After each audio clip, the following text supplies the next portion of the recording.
What if I told you things are not what they seem? What if I told you that God was making you stronger right now, that our church was getting stronger? Would you believe it?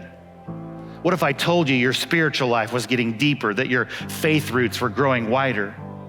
What if I told you that God, who began a good work in you, is being faithful to complete it? What if I told you in the midst of the unthinkable that revival was breaking out in the church? What if I told you in the midst of life seemingly falling apart that God was actually making something more beautiful?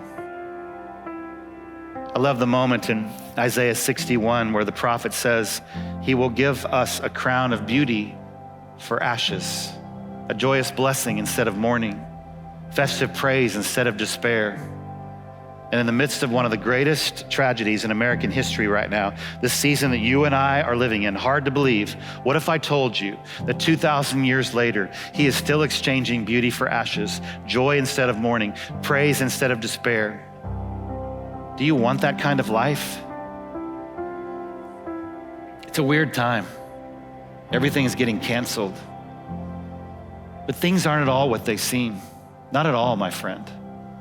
What if I told you that love hasn't been canceled, that joy hasn't been canceled, that peace hasn't been canceled, that patience hasn't been canceled, that kindness and gentleness and goodness hasn't been canceled, that faithfulness has not been canceled, that grace hasn't been canceled, that mercy hasn't been canceled, that compassion hasn't been canceled. He canceled the record of the charges against us and took it away by nailing it to the cross. And at that moment, as my friend Bob Goff puts it, darkness fell, his friends scattered, all hope seemed lost, but heaven just started counting to 3.